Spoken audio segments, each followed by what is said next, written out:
النتيجة كما هي التعادل بدون أهداف. أطهر يعود لي أتير والضغط من ديفيد ألينا. أتير مبدأ السلامة يمرر الكرة إلى خارج الملعب جانبية لصالح مريخ. الفاشر مشرف زكريا يمرر ناحية ديفيد ألينا وأتير توماس يخلص ديفيد ألينا وصابر ومخالفة.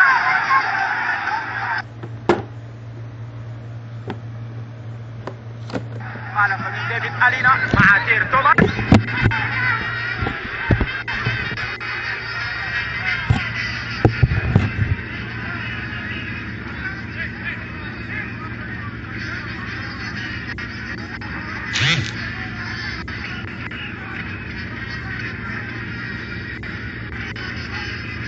ماكسيم بوسيو يلعب كرة أمامية ناحية الجزولي ومعتز ناني، تعود من ناني راسية إلى خارج الملعب جانبية للهلال. سليمان السيسي سيف مساوي الشغيل تلعب راسية ناحية وليد علاء الدين ومعتز ناني. معتز يخلص ويلعب كرة أمامية ناحية العجب، يلعب راسية فيصل عجب. أتير توماس يخلص تصل ناحية محمد موسى، تعود لوليد علاء الدين وصابرة مخالفة مع وليد علاء الدين. جماهير العريضة التي تؤازر وتساند مريخ. الفاكر على ملعب النقع تتلعب الكرة خطيرة، محاولة الجزولي راسية يخلص جاهد محجوب. طبعا ناحية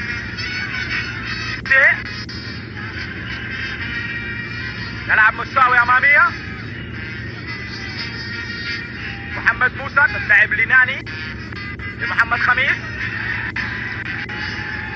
يلعب محمد خميس ناحية حسن كمال ولكن مرض يعاني مريخ السلاطين في إرسال الكرات ناحية ملعب الهلال كما عانى الهلال في الشوط الأول، باعتبار أن الهواء يلعب مظاهر الهلال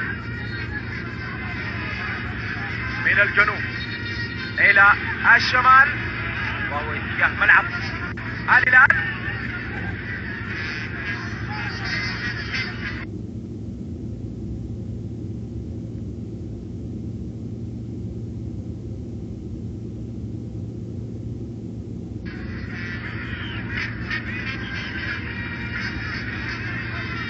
مخالفة لصالح مريخ السلاطين. مشرف زكريا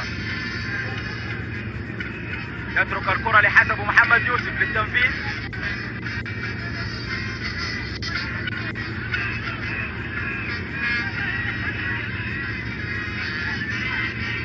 حسبه يلعب كرة داخل منطقة الجزاء، يخلص ماكسيم من أعلى نقطة. كالعادة المزاحمة والضغط كان من ديفيد ألينا. حسب راسية وسط الملعب تجد محمد موسى يخلص فداسي، تصل ناحية معتز ناني. محمد خميس لمعتز، محاولة تمريرة للأمام، يخلص سيف مساوي إلى خارج الملعب جانبية لصالح مريخ السلاطين جانب من مقاعد بدلاء مريخ السلاطين. حسن عثمان ومحمد الجيلي وعبد الله علي ووليد مصطفى.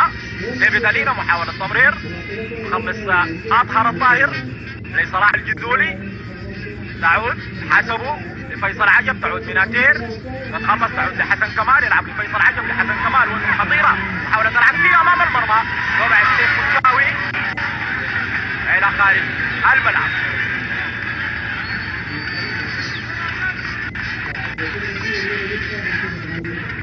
فيصل عجب يمر ناحية مشرف والعكسية من مشرف، تصطدم بمعتصم واتصل لماكسيم.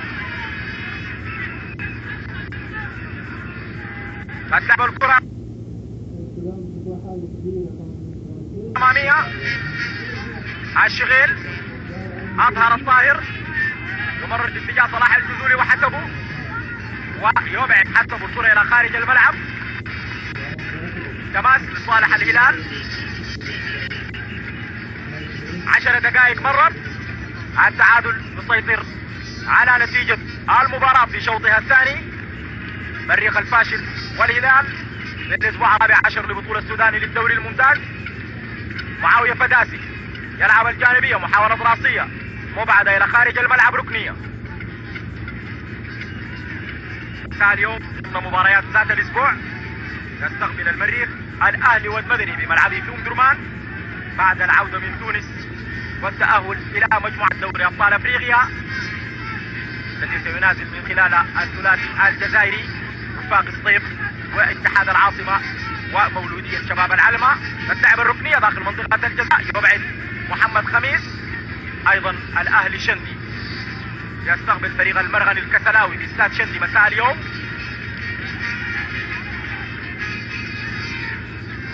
مشرف ديفيد ألينا، مشرف مرة أخرى يلعب ناحية ديفيد ألينا. ديفيد يلعب كرة أمامية لحسن كمال ومعاوية فداسي، محمد فداسي إلى خارج الملعب، ركنية.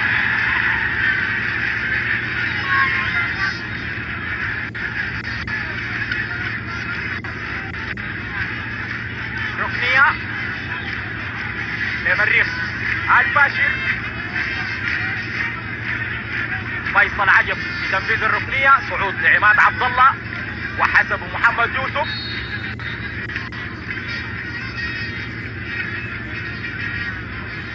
أربعة لاعبين في منطقة جزاء الهلال من المريخ الفاشل. تتلعب العكسية والراسية من حسب خطيرة مرت إلى خارج الملعب. كرة خطيرة كانت لمريخ السلاطين. لعبت العكسية من فيصل عجب لحسب محمد يوسف. تزامن اللاعبان بالمريخ العاصمي فيصل وحسبه لعبا مواسم عديدة وزملاء للمريخ قبل ان يتحول فيصل عجب لمريخ الفاشل. قبلها لعب حسبه قبل مريخ الفاشل محترفا في الدوري العماني. ذلك لاعب على الارض من جانب الهلال هو وليد علاء الدين. سلامات كابتن وليد. السلامة لجميع اللاعبين. الدولي محمود شانتير يطلب من الجهاز الطبي للهلال الدخول.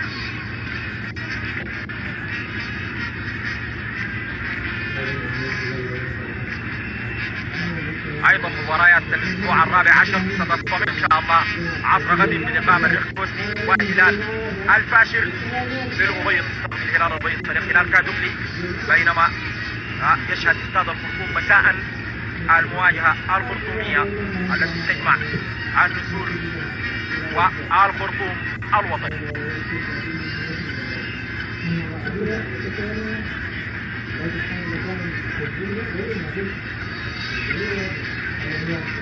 جماهيري كبير درجات ملعب النقعة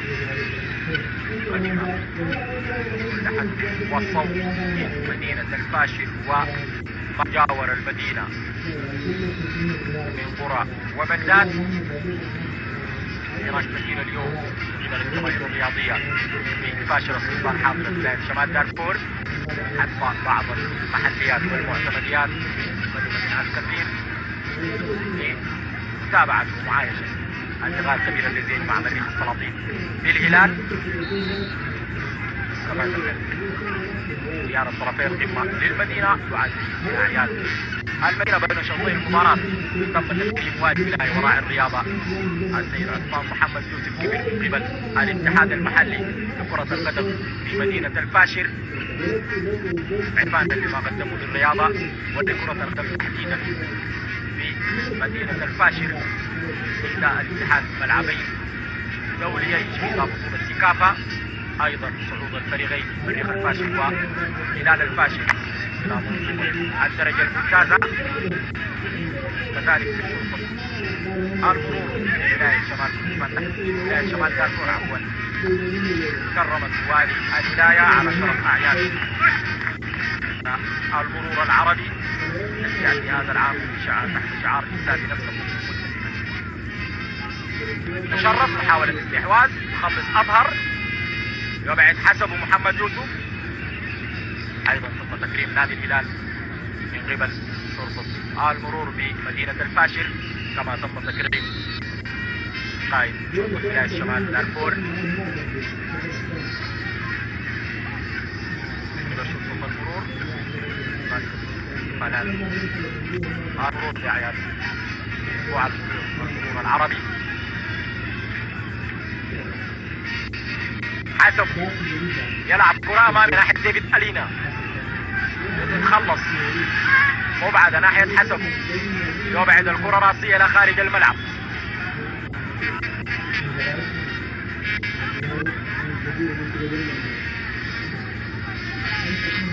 جانبية لصالح الهلال معاوية فداسي، معاوية راسية مرة من حسبه،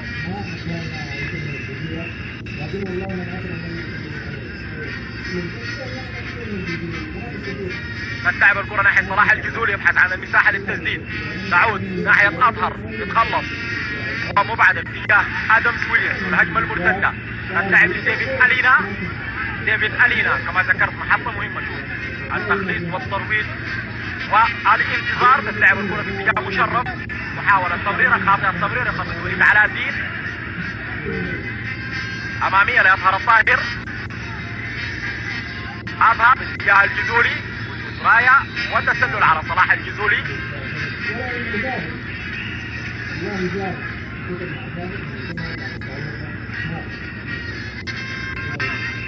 ركلة حرة غير مباشرة لمريخ الفاشر.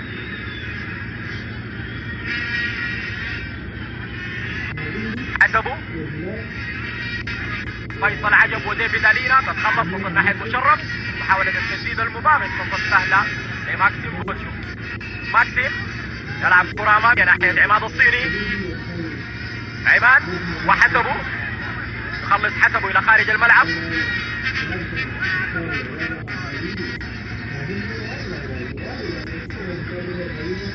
جانبية لصالح الهلال معاوية فداسي،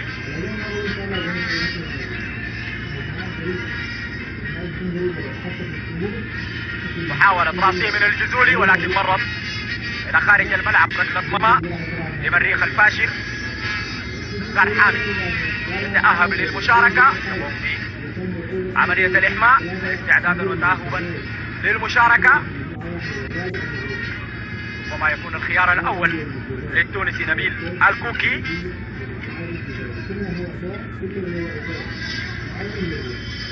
عماد الصيني محاولة تمريرها أمامية لمعتصم، تتلعب باتجاه صلاح الجزولي، وجود صابرة ورايا. نعم، تسلل على صلاح الجزولي.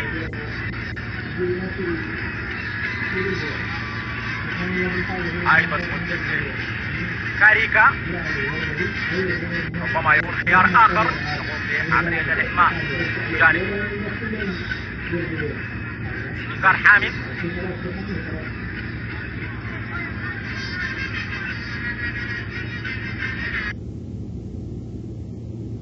والكوكي يرسم الملامح الفنية للدقائق القادمة. ديفيد ألينا خلص، نصر الدين الشغيل، عماد الصيني راسية اتجاه صلاح الجزولي وحسبه، خروج لجاهد وحسبه يبعد الكرة إلى خارج الملعب.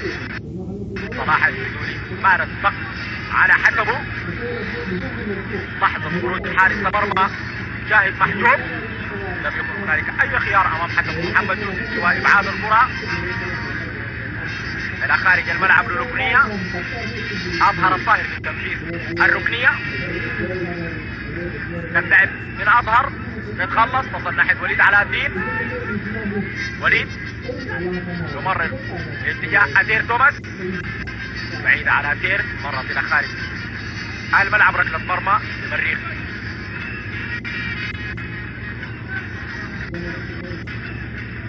السلاطين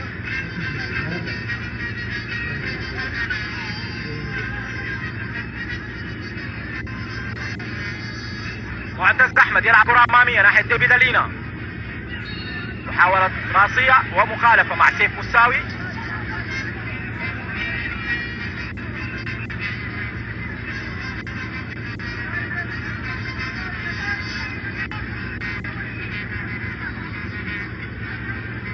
ماكسيم بوجو.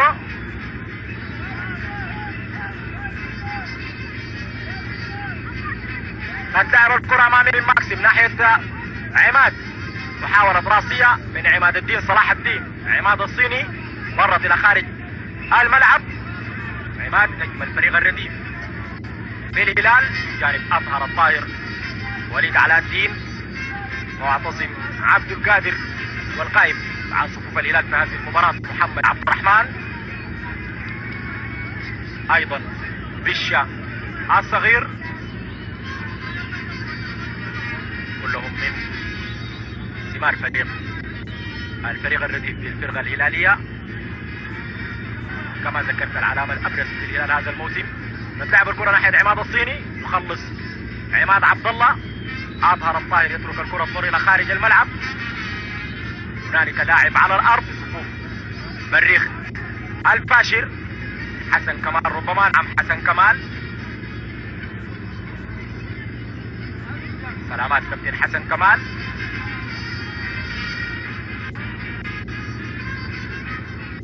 اللعبة الجانبية لمعتصم عبد القادر. محاولة تمرير مبعد راسية من عماد. اظهر الطاهر مخالفة من اطهر. ركلة حرة لمريخ السلاطين.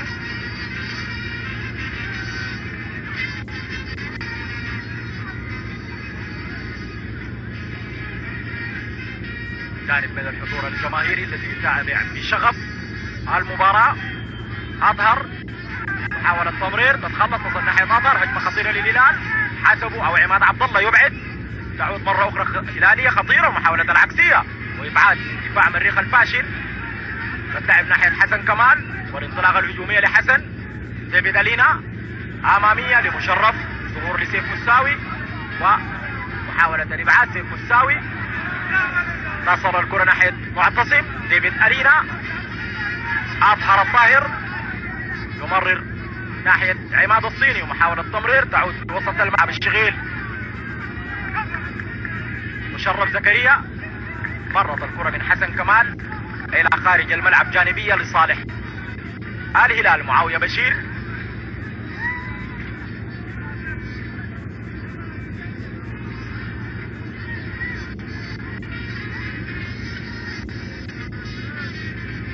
تلعب الكرة راسية تخلص محمد خميس.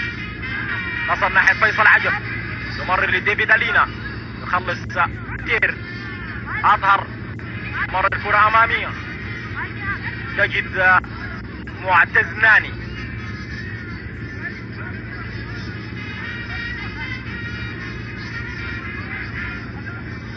الشغيل يمرر ناحية عماد. ديفيد ألينا.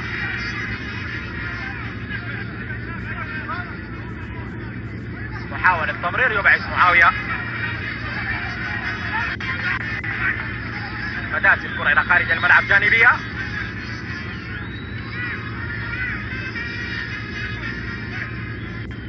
تلعب لآدم ويليامز.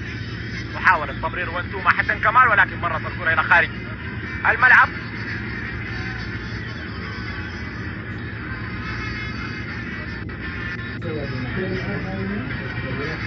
مصعب محمد احمد ربما يكون الخيار الاول لشرف الدين احمد موسى. في المقابل نزار حامد ايضا خيار لنبيل الكوكي.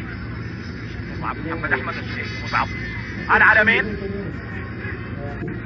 فنتابع من سيخرج من جانب الهلال ومن سيخرج من جانب مريخ السلاطين. مصعب العالمين هو مهاجم صريح. نتابع قراءات شرف الدين احمد موسى. تلعب الكرة امامية تير وديفيد ألينا. مخالفة من ألينا مع تير توماس.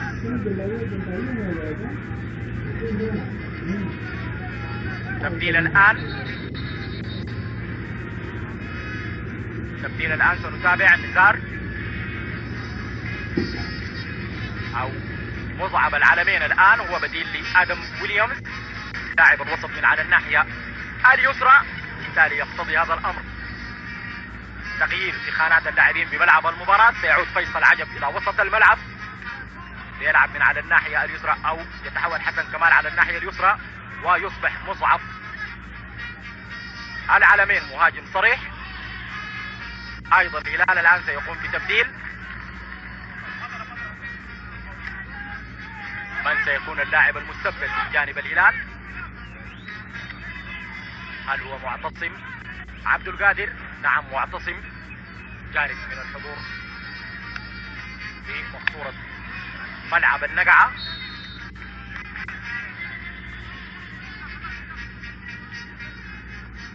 نزار حامد يمر الناحية أطهر أمامية ليريد على الدين ومحاولة التسديد، ولكن بعيدة مرت إلى خارج الملعب.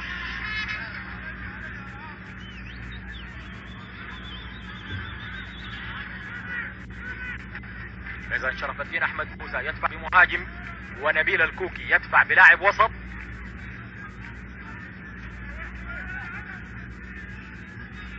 نزار حامد راسية تصل ناحية البديل مصعب محمد أحمد، محاولة مرور، وهنالك لاعب على الأرض معتز ناني الظهير الأيسر لفريق مريخ السلاطين. 27 دقيقة مرت من عمر الشوط الثاني، حتى الآن التعادل بدون أهداف السيطرة على نتيجة المباراة. مريخ الفاشل والهلال الأسبوع الرابع عشر للدوري السوداني الممتاز لكرة القدم، الذي يشهد مساء اليوم لقاء المريخ عاصمي والأهلي والمدني باستاد مريخ أم درمان، بينما يستضيف الأهلي شندي المرغني الكسلاوي باستاد شندي. تستكمل مباريات الأسبوع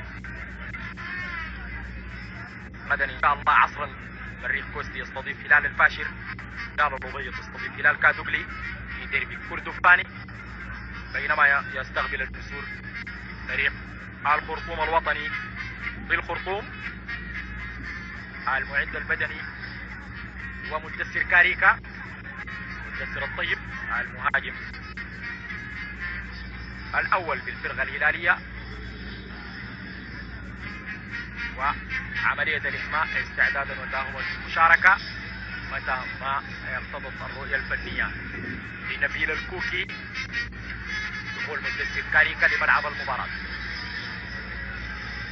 جانب من الحضور الرسمي لمقصورة ملعب النقعة يظهر رئيس البعثة كابتن فوزي المرضي.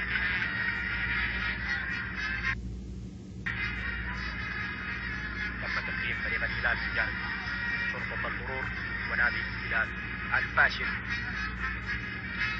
ما بين شوطي هذه المباراة التي شهدت التكريم الكبير من الاتحاد المحلي للفاشل لراعي الرياضة الأول في الولاية الأستاذ عثمان محمد يوسف كبير.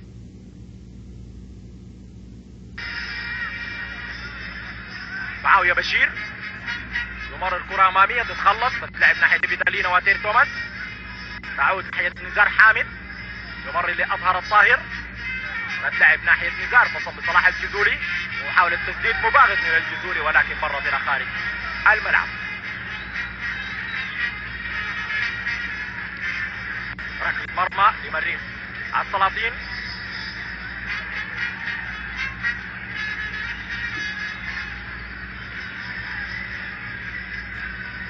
جاهد محجوب أحد أبرز حراس الدوري حتى الآن، قدم مستوى مميز جدا من خلال الأسابيع 13 في الدورة الأولى. ديفيد ألينا محاولة تمرير لمشرف ولكن مرت الكرة إلى خارج الملعب.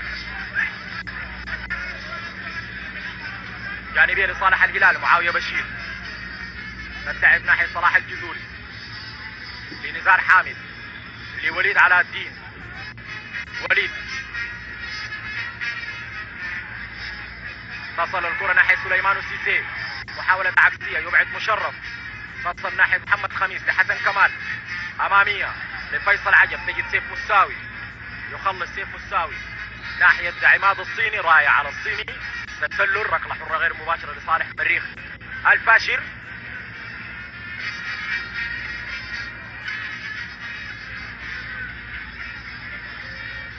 حسب محمد يوسف قلب دفاع مريخ الفاشل.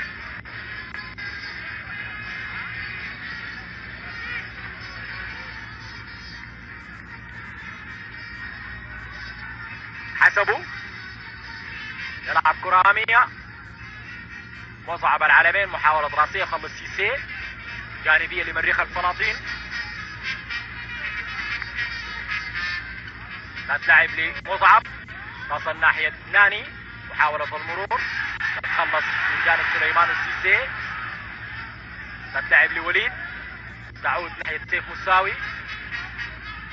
مرت الكرة من محمد موسى إلى خارج الملعب جانبية لصالح الهلال. مدثر الطيب كاريكا الآن يتأهب للمشاركة. بديل لمن؟ الجزولي ربما. نعم صلاح الجزولي هو اللاعب المستبدل. كاريكا يشارك بعد مرور 30 دقيقة من عمر الشوط الثاني. إذا ربع ساعة يشارك من خلال كاريكا. محمد موسى حسبوا يلعب كرة أمامية. معاوية بشير محاولة إبعاد بتقلش الكرة من معاوية فداسي. مخالفة من ديفيد ألينا مع معاوية فداسي.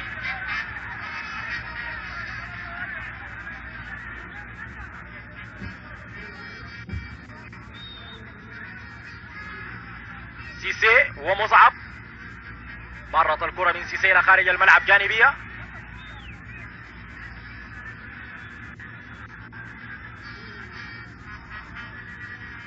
تتلعب الكرة أمامية ناحية أطهر الطاهر. معاوية فداسي لأطهر لنزار حامد. نزار تتلعب لمعاوية فداسي يعود لنزار حامد. نزار محاولة تمريرة أمامية تتلعب خلفية خطيرة ناحية كاريكا. لحاق بالكرة من جانب كاريكا. الضغط من مشرف. مرت الكرة إلى خارج الملعب. ركنية. ركنية لصالح الهلال.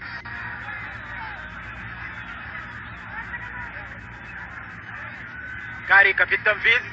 صعود لأتير توماس وسيف مساوي. عودة لفيصل عجب لمراقبة ومتابعة نصر الدين الشغيل.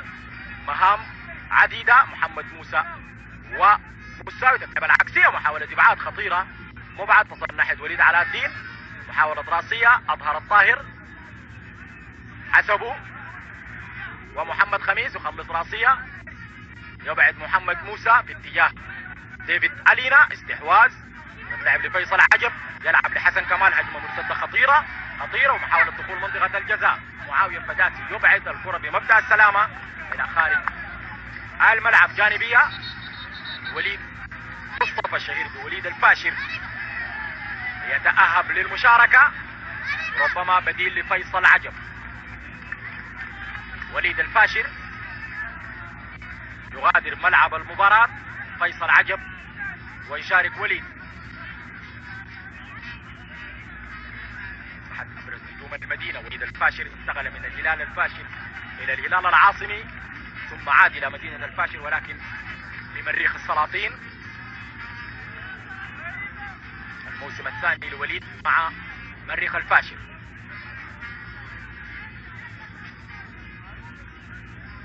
تحية من جانب المدرب العام معتصم خالد للكابتن فيصل عجب وسليمان السيسي على الأرض المحترف السنغالي. والمتابعة من قبل بدلاء فريق مريخ السلاطين.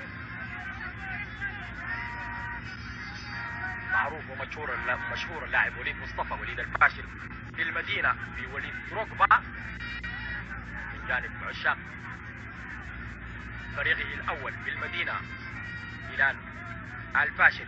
فرقة الخيانة. ركنية أو جانبية الآن. جانبية لمريخ السلاطين. مشرف زكريا تتلعب ناحية وليد. محاولة راسية وبعدها تصل ناحية معتز أحمد. محاولة تسديد تقلش كرة معتز تعود لمحمد موسى. محمد موسى ومحاولة العكسية يخلص سيف مساوي. تتحول مرتدة لصالح الهلال. أكثر من 5 لاعبين مقابل 3 لاعبين لفريق مريخ الفاشل. تتلعب الكرة ناحية عماد الصيني. خطيرة. الصيني يتهيأ داخل منطقة الجزاء. يخلص جاهز محجوب من أمام وليد. فرصة هلالية كبيرة كانت للوصول إلى شباك مريخ السلاطين لكن تألق جاهد محجوب حرم الهلال من هدف. جاهد وليد، تتلعب تعود لوليد مرة أخرى، محاولة المرور من سيسي، سليمان السيسي ووليد، خلص سيف مستاوي إلى خارج الملعب. 35 دقيقة 10 دقائق تفصلنا عن صافرة نهاية المباراة. حتى الآن التعادل السلبي يسيطر على نتيجة اللقاء. الريخ الفاشر والهلال في الأسبوع الرابع عشر لبطولة السوداني للدوري الممتاز. جاهد محجوب، تتلعب من جاهد ناحية حسن كمال ومعاوية فداسي. مرت الكرة إلى خارج الملعب جانبية.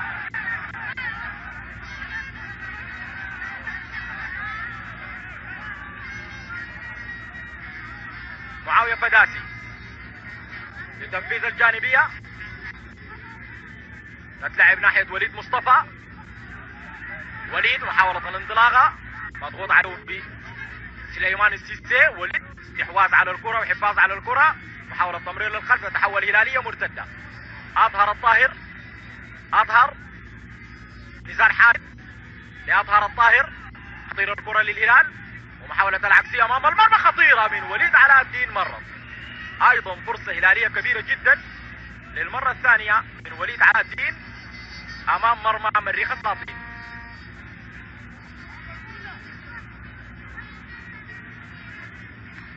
الورقة الثالثة لنبيل الكوكي هداف الفريق الهلالي في الممتاز هذا الموسم. محمد أحمد بشير بشا يتأهب للمشاركة. جاهد محجوب يلعب كرة ناحية مشرف، محاولة إبعاد تتحول إلى جانبية لصالح الهلال. الآن تبديل، خروج سليمان السيسي ودخول بشا، بالتالي سيتحول أطهر الطاهر ليلعب مكان سليمان السيسي كظهير أيمن، ويلعب بشا في وسط الملعب مكان أطهر الطاهر. الإمكانيات الخاصة باللاعبين تريح كثيرا المدربين. أطهر يجد اللعب كمهاجم صريح وكلاعب وسط متقدم وكظهير أيمن. تتلعب الكرة ناحية مشرف، مخالفة من وليد علاء الدين مع مشرف. أيضا اللاعب الذي يشارك الآن أيضا لاعب جوكر بشا يجد اللعب في وسط الملعب وفي الطرف الأيمن وكمهاجم صريح، وهي الخانة التي بدأ بها بفريق الحرية الأمدرماني قبل الانتقال إلى المولدة. تتلعب من محمد خميس المخالفة، يخلص ماكسيم بوجو،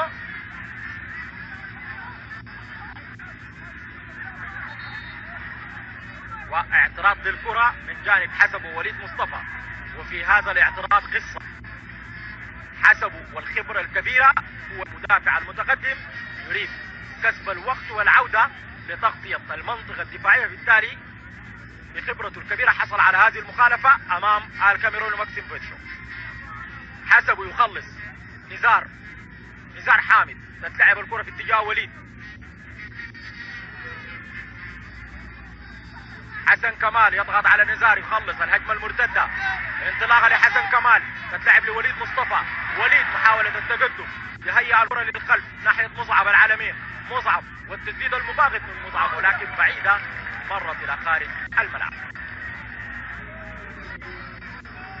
40 دقيقة 5 دقائق تفصلنا من صافرة نهاية المباراة، بخلاف الوقت المحتسب بدل الضيع من قبل حكم المباراة الدولي محمود شانتير. ركلة حرة لصالح الهلال أو ركلة مرمى عفوا، تتلعب أمامية من ماكسيم، راسية من حسبه تعود لوليد علاء الدين، تتلعب ناحية كاريكا المتمركز في وضع المتسلل. ركلة حرة غير مباشرة لمريخ السلاطين.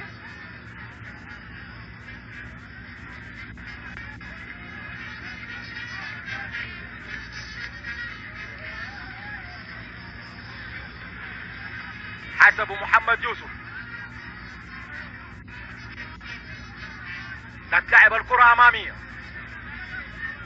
وليد راسية يخلص، ظهور لاتير توماس، محاولة تخليص من وليد، صافرة ومخالفة من اتير توماس، وربما البطاقة الصفراء الثانية. نعم، البطاقة الصفراء الثانية في المباراة وليست لاتير في المباراة. الأولى كانت في شوط اللعب الأول للمدافع الأيمن لمريخ السلاطين مشرف زكريا، والبطاقة الثانية لمدافع الهلال اتير توماس.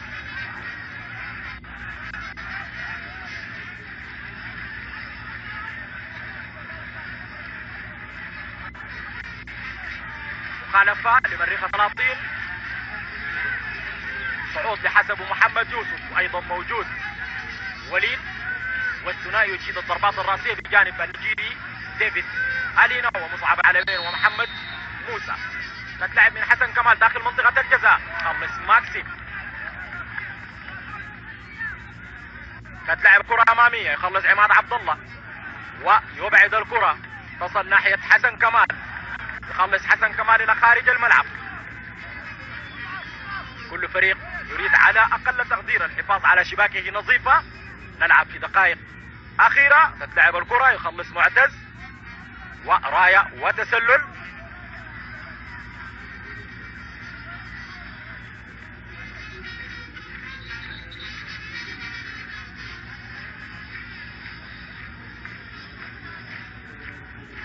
ثلاث دقائق تفصلنا عن صافرة النهاية، والتعادل يسيطر على نتيجة المباراة. مريخ الفاشل والهلال بالاسبوع الرابع عشر للدوري السوداني الممتاز.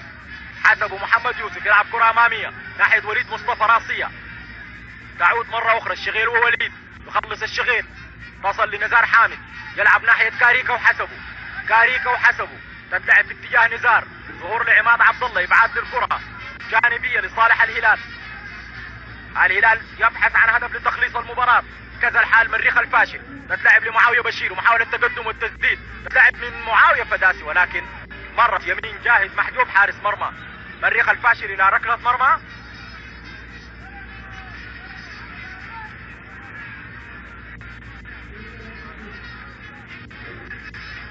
واحد وعشرين نقطة هي رصيد مريخ الفاشل، بينما الهلال يتصدر المنافسة ب 28 نقطة.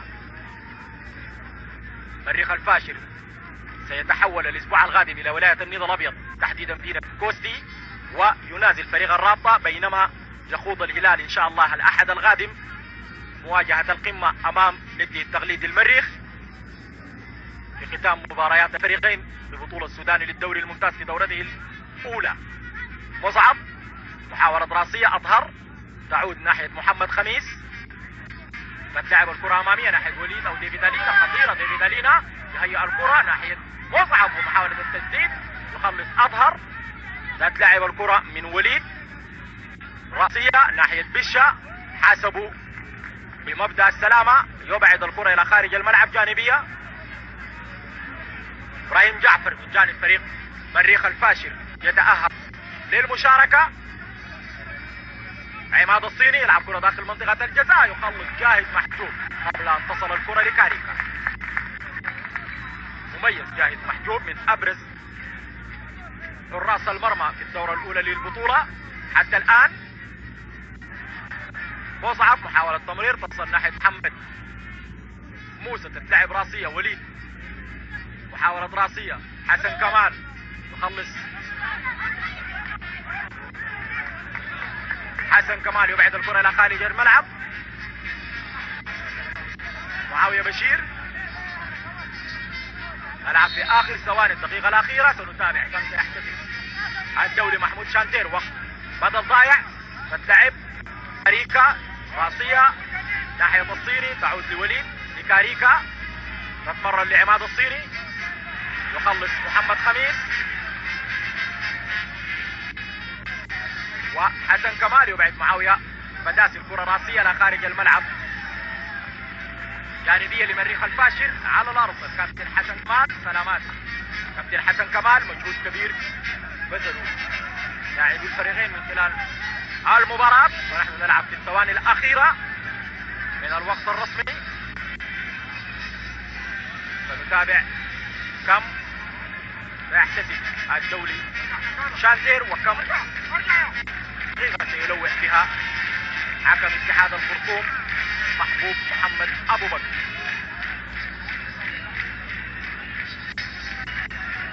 تبديل الآن حسن كمال سيغادر ملعب المباراة ويشارك بديل عنه اللاعب إبراهيم جعفر.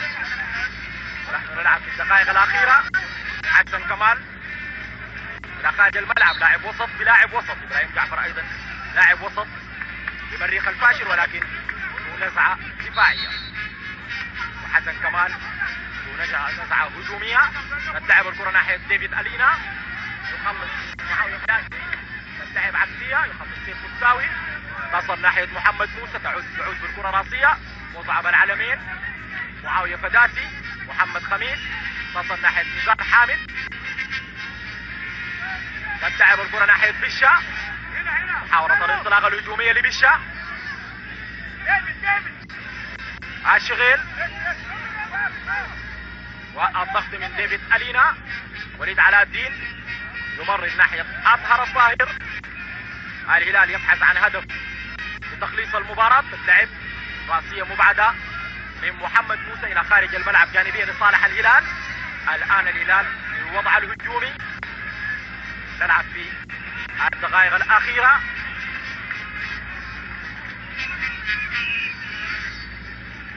عماد عبد الله يخلص إلى خارج الملعب.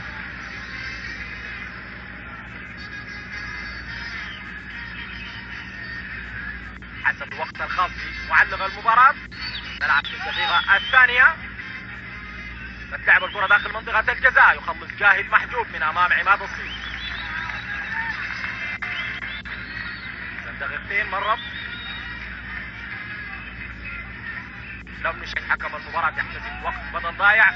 تتلعب الكرة أمامية أو لم نشاهد اللوحة. تتلعب الكرة ناحية ديفيد ألينا، ناحية مصعب العلمين، يخلص من أمام مصعب. تتلعب عكسية خفية، وليد ومحاولة التسديد، يبحث عن المساحة، تعود ناحية إبراهيم جعفر، يمرر إبراهيم جعفر، تصل لمشرف زكريا، محاولة توغل مشرف، ضغوط على الأرض، يتخلص، تصل الكرة ناحية مصعب، تعود للهلال، يبعد الشغيل، تتحول هلالية، أظهر نزار حامد، صافرة ومخالفة مع نزار حامد، تتلعب سريعا من أظهر أمامية ناحية عماد الصيني، يخلص عماد عبد الله، عماد الصيني وعماد عبد الله، يتدخل معتز ناني، يخلص معتز، تصطدم الكرة في بشا وتتحول جانبية لمريخ السلاطين. تتلعب ناحية إبراهيم جعفر وتسجل الساحل. الكرام مشاهدينا الأعزاء، يعلن الدولي محمود شانتير عن انتهاء لقاء مريخ الفاشر والهلال في الأسبوع الرابع عشر لبطولة السوداني للدوري الممتاز بتعادل الفريقين بدون أهداف، ليرتفع مريخ الفاشر صاحب الأرض والجمهور برصيده إلى 22 نقطة، بينما يرتفع الهلال متصدر المنافسة حتى الآن برصيد 8 أو 29 نقطة. إذا أحبائي الكرام، من فاشر السلطان حاضرة ولاية شمال دارفور بلد الخير والأمن والرخاء، هذه التحيات محدثكم خليل محمد أحمد، وتحيات الفريق العامل بقيادة المخرج مجد خدير مبيوع، وإلى اللقاء.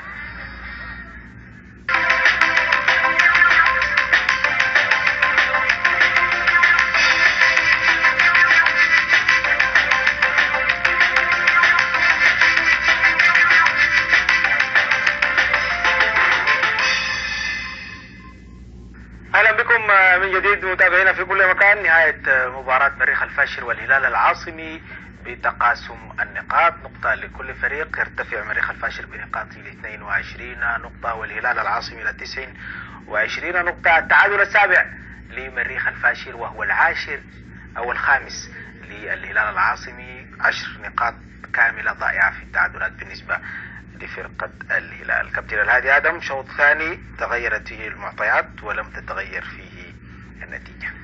حقيقة يعني واصل مريخ الفاشر ضغطه على جبهة الهلال منذ بداية الشوط الثاني، يعني شاهدنا أكثر من هجمة خطرة من الدقائق الأولى للمريخ. مريخ الفاشر واصل بنفس التشكيل، بنفس التصميم، بنفس الأداء، بنفس القوة، الهلال بالتراجع بتاعه اللي بدا به حاول يشرك يعني بعض اللاعبين، لكن التغييرات العناصر اللي تحدثنا عن نعم كلها شاركت، يعني بيشا ونزار وكاريكا، لكن زي ما بقول الخوارج تولت، يعني جو في وقت اساسا المباراه خلاص اتبرمجت على كده، يعني لاعبي المريخ زي ثبتوا في ادائهم وهم المسيطرين على الجيم، وبالتالي دخول اي لاعب في التشكيله بالنسبه للهلال لم يؤثر في سير المباراه، رغم الفرص اللي اتيحت لصلاح الجزيري قبل خروجه. نفتكر كان في هجمه خطره جدا، تمريره بينيه من اللاعب وليد لصلاح الجزيري، لم يتعامل معها، طلعها حسبه الى ركنيه، دي كانت من اخطر الفرص للهلال في الشوط الثاني. انا افتكر برضو كان في هجمه خطيره بعد برضو الصيني لم يتعامل معاه بصوره جيده، ادى الحارس جاهد الذي لعب دور كبير جدا في افساد اكثر من 4 كرات خطره. انا افتكر للهلال كان ممكن تشكل خطوره. بالمقابل برضو يعني بالمقابل ديفيد ألينا لعب دور كبير في افساد هجمات. نعم ديفيد ألينا ارتكب اكثر من 6-7 مخالفات، يعني اي تمريره مرسله هو مهاجم كان اعتباره هو مساك لصالح الهلال، يعني اي هجمه لصالح المريخ كان بيفسدها ديفيد بارتكابه لاخطاء مع مدافعي الهلال، يعني من خلاله الهلال كسب اكثر من 6 أو 7 ركله ثابته في منطقته. المخالفات كلها كانت لصالح الهلال، يعني لاحظنا اكثر من 9 مخالفات او 10 مخالفات لصالح الهلال جراء اللعب الضاغط لفريق المريخ. يعني فريق المريخ انا افتكر يعني وحده على جنبات اللعب الضاغط، يعني شوف يعني افتكاك الكره من المنافس من وسط الملعب حسن كمال، وتوغل وزياده وتمرير، يعني تمرير وليد الفاشر بعد الفاشر لم يتعامل مع التعامل الصحيح، لانه كان هو بعيد جاني على الجانب الايسر، وبالتالي هو زي شماله ضعيف ما قدر يتعامل مع الكوره، كان ممكن يختفي الكوره ويوسع زاويه ويسدد. لقى اكثر من فرصه وليد الفاشر بعد دخوله بديل لفيصل عجب، انا افتكر لقى اكثر من فرصه كان ممكن تشكل خطوره على مرمى الهلال، دي واحده برضه من الفرص الضائعه لوليد الفاشر. ايضا على الجانب الاخر نفتكر في عكسيه فيصل عجب اللي تعامل معاه حسبه، نفتكر ده كان برضه من الفرص الخطره جدا اللي كان ممكن تشكل خطوره على مرمى مكسيم. لكن عموما انا افتكر دي لعبه خطره من اللاعب اتير مع تلقى على اسرى بطاقه صفراء، تلقى على اسرى الانذار، هو الانذار الثاني، لانه انذار المشرف في الشوط الاول وانذار لاتير توماس في الشوط الثاني، دي راسيه حسب الضايعه. نفتكر يعني المريخ رغم انه هو لاعب بلاعبينه طوال زمن المباراة إلا الدقيقة، يعني تبديلاته كلها كانت في نهايات الشوط، يعني مصعب العالمين بديل لأدمس في الدقيقة 25 وفيصل عجب خرج ودخل وليد الفاشر في الدقيقة 33.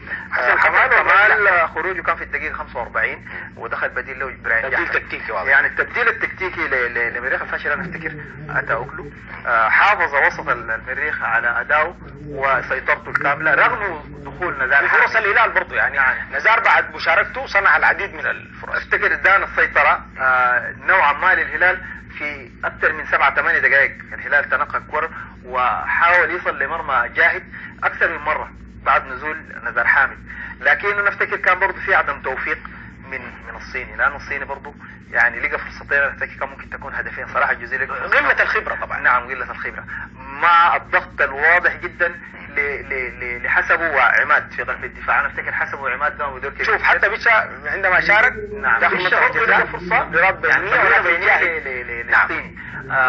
كاريكا لم تسنح له فرصه، يعني رغم انه دخوله كان في الدقيقه 30 يعني لعب حوالي 16-17 دقيقه لم يجد اي فرصه للوصول للمرمى، كان واقع تحت ضغط منذ دخوله للملعب. عموما انا افتكر هذا الشوط هذه فرصه خطيره جدا لاظهر يعني وليد مدعم عرضيه داخل منطقه الجزاء. وليد كان يتعامل معاه برجله اليمين كان ممكن تكون هدف، لانه تعامل معاه برجله الشمال كان شبه